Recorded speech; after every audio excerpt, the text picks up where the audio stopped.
John Travolta is the comeback kid embodied. As a young actor, his star soared higher than most, only to plummet into the obscurity from which few stars rise again.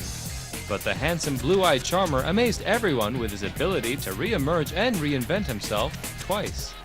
The resilient actor is talented to be sure, but his capacity to survive through the vicious Hollywood gauntlet has everything to do with his smooth coolness that runs so deep. I think I do cool things, but I don't know if I could label myself cool other than I like living life in a full-bodied way.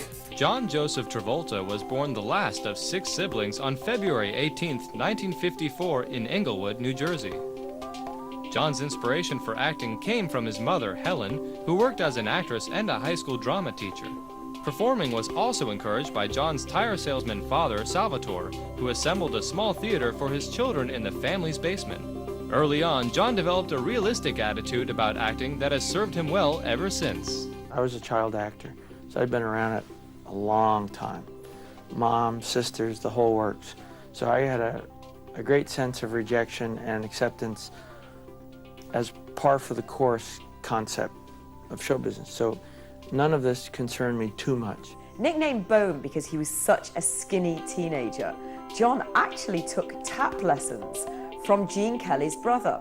Now, when he was 16, with his parents' blessing, he decided to quit high school and move to New York to live with his sister Margaret and try his hand. He landed some small parts in Broadway productions, and then he got the part of Doody in the touring musical Grease. The 21-year-old's first big break came shortly after he came to Hollywood to try his luck in television. John landed the part of the swaggeringly cool but lovable high school hoodlum Vinnie Barbarino in the 1975 hit series Welcome Back, Kotter. Movie roles quickly followed. Travolta showed the real breadth of his acting ability by playing against character in a film called The Boy in a Plastic Bubble. And it was all about a boy who had to live in a germ-free environment because he suffered from a rare and terrible immune deficiency disease. Now, it was during that production that the actor fell in love with Diana Hyland, a glamorous actress who played his mother in the film. And the fact that she was actually twice his age didn't make any difference at all. They fell madly in love. I think it's really tempting in our culture to assume that when a young man goes out with an older woman that he's looking for some kind of mother figure. But I think it's also important to realize that when a child is the youngest family member, older siblings and parents are who the child usually hangs out with. And particularly if this child begins a professional life at a young age, it could be a sign of greater maturity that this person is really more comfortable around people who are much older than himself. John took America by storm, once again firing up that cocky, cool strut as Tony Manero in the 1977 blockbuster Saturday Night Fever, working stiff by day, disco king by night. Travolta was nominated for an Oscar for his visceral depiction of Tony Manero, and at 23 years old, he was really on top of the world. Only then, his world was to turn upside down.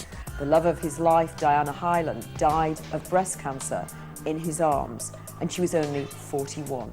By channeling the extraordinary anguish he felt over Diana's death, John went on just the following year to put his energies into the exuberant dancing and singing lead Danny Zuko in the amazing hit Grease, which went on to gross $400 million.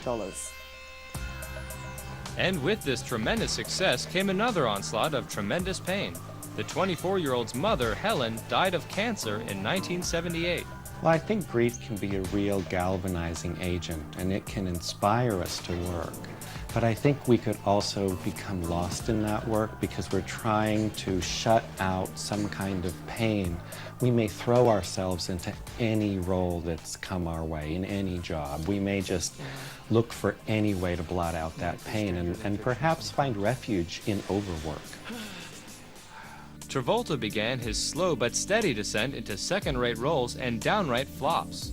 The disaster of the movie Moment by Moment churned up extra pathos because its storyline paralleled John's own life. It followed the tragic romance between a younger man played by John and an older woman played by Lily Tomlin.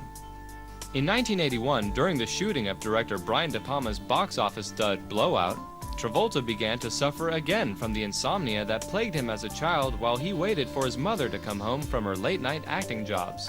Ultimately, the faltering actor took a 4-year break from movies altogether.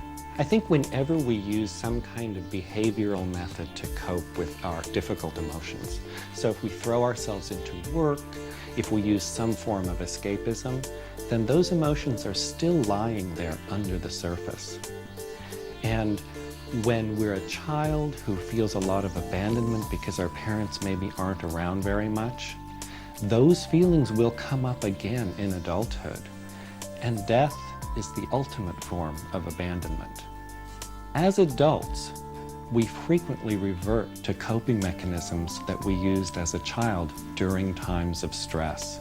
So it seems quite likely that at this period of time, an adult will use some of the behaviors and patterns that were adaptive as a child.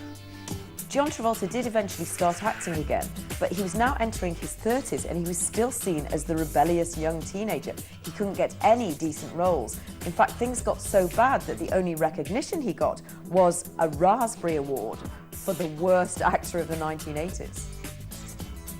Travolta made the utmost of his downtime. During the time that I was doing less film, I actually had a chance to go out and enjoy my life quite a bit too. I traveled the world and I rubbed elbows with all sorts of people and kind of rekindled my purposes for doing movies and acting. In 1989, while he was working on the eminently forgettable movie The Experts, John Travolta met actress Kelly Preston, and the two of them really hit it off. There was just one problem, that Kelly was already married. Well, she got divorced and she went on to date George Clooney and Charlie Sheen before she eventually got together again with John Travolta in 1991. And this time it stuck. The two fell for each other passionately. Being an old-fashioned romantic, John impressed Kelly with his fancy footwork on and off screen, and the two of them were frequently out on the town strutting their stuff. Well, that's one thing about John. He's living proof that some white people do have rhythm. Well, it's true. He's right. John managed to charm Kelly Preston, of course, and they got married in September 1991. The ceremony was performed by a French Scientology minister, and that wasn't apparently legal, so they had to do it all over again with somebody more official. Then, 7 months, 8 days later, Jet Travolta, their first child, their son, was born, and he was apparently conceived during a weekend visit to the home of Bruce Willis and Demi Moore. While he met with success on a personal level, Travolta's career was still floundering. But then, in 1994, the new edgy director Quentin Tarantino was casting his second film, Pulp Fiction. In a twist of fate, Michael Madsen turned down the part of Vincent Vega to appear in Kevin Costner's box office flop, Wyatt Earp. Understandably, Madsen continues to be angry about making the wrong choice. A longtime Travolta fan, Tarantino turned to the largely out-of-work 40-year-old to play the glib and likable hitman Vega. When we come back, Travolta's career is resurrected thanks to Tarantino's nostalgia. I think Quentin has always taken a personal interest in my career, even before he was in a position to help me.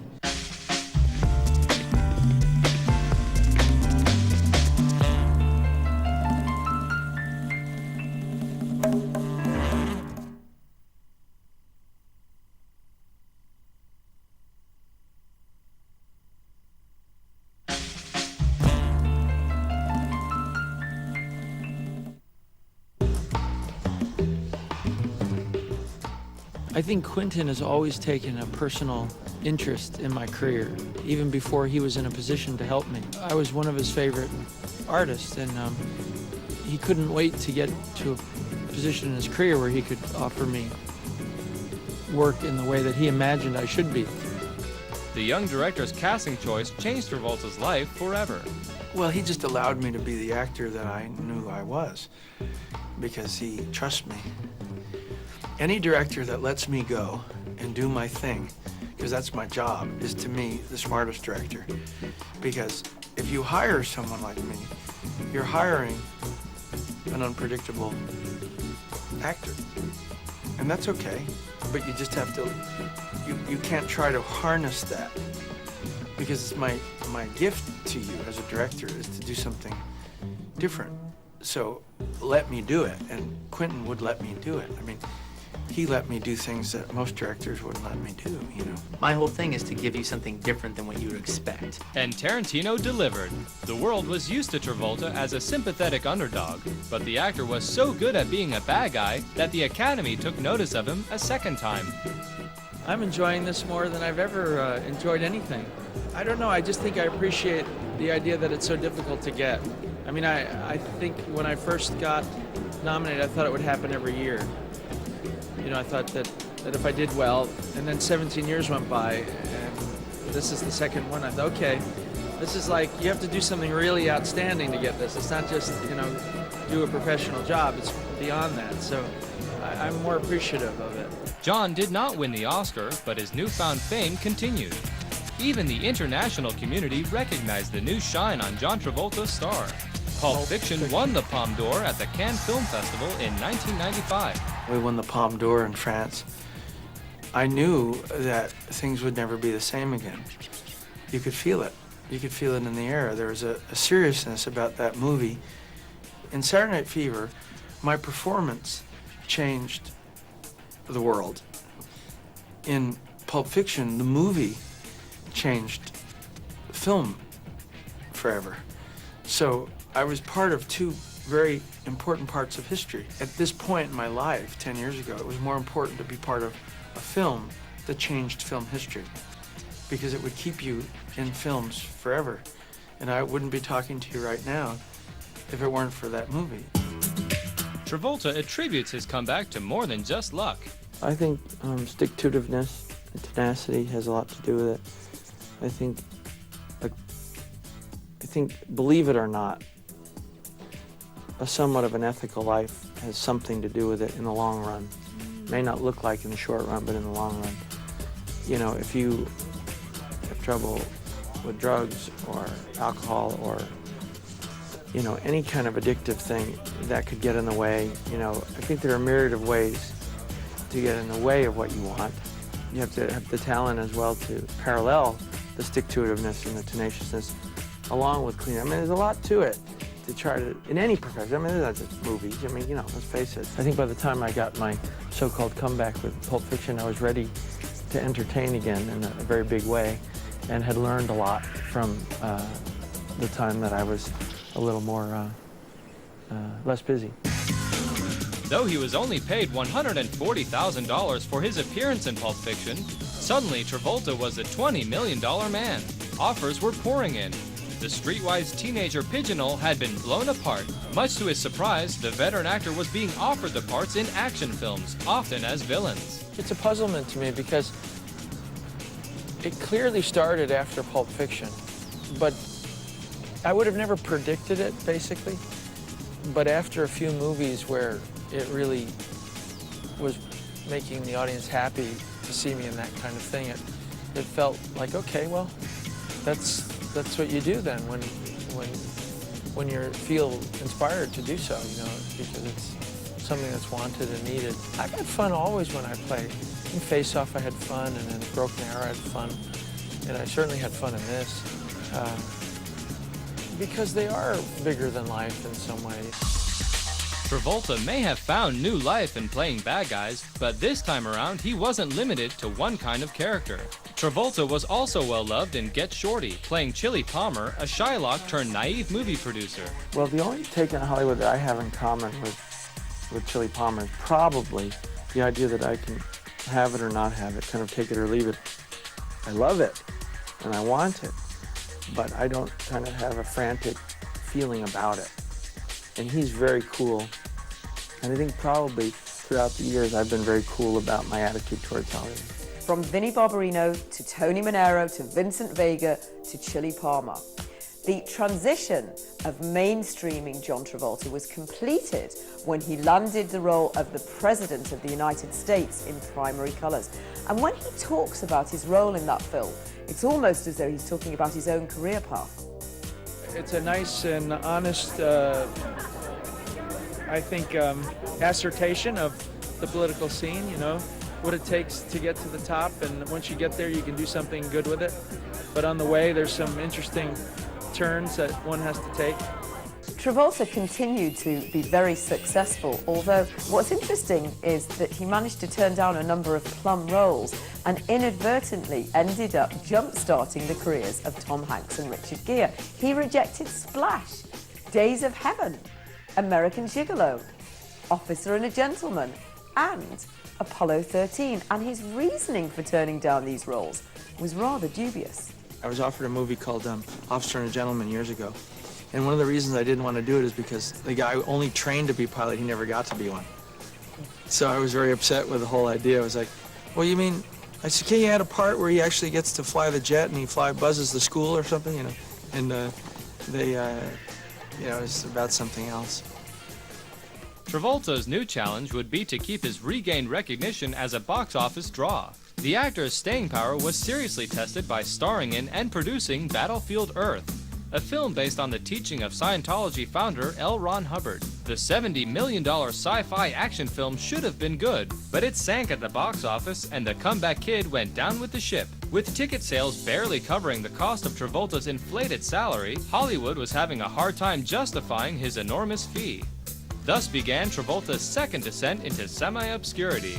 Earlier in his career, Travolta had been introduced to the teachings of Scientology, and despite the religion's very controversial reputation, Travolta maintains that the teachings and the spiritual perspective he found really helped to keep him afloat during the wild fluctuations of his acting career. My faith, you know, it saved my life, but if you needed to find out if I felt like I was given a second chance or something, I was. Because I think that people like James Dean and Marilyn Monroe and Elvis Presley didn't make it. And I'm here today. You know, there's a report on hard copy last night or the night before where it has me purchasing the attempt of purchasing a supersonic jet. And the title was, "Stay tuned to see about John Travolta's need to have speed, of how it could have killed him."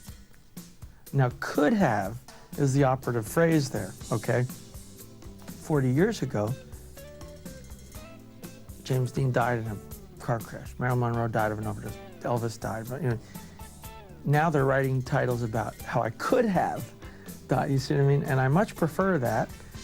And so I think I've been given the gift of survival, and especially through my religion. Yeah. When we come back, we find out how Scientology kept John on the straight and narrow. My involvement in Scientology, which is a spiritual-based religion, gave me a very distinct perspective on life.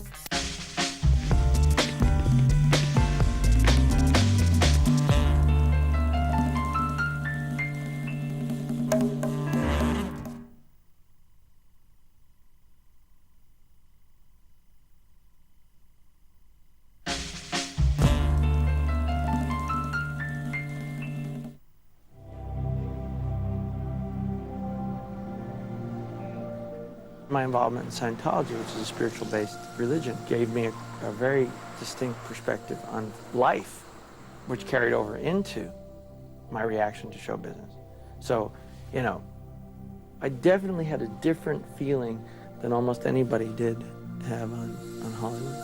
You know, I think it's really important to have a sense of spiritual grounding, particularly in an industry where it's very easy to get lost into how big your last movie was, how much money you're making. And if you have a spiritual connection with a community that sets itself apart from society at large, you can have a movie star, a taxi cab driver, a plumber, all come together to worship, and it doesn't matter anymore. It's a way of shedding your ego and realizing that there is a bond to something greater that keeps one connected and vital.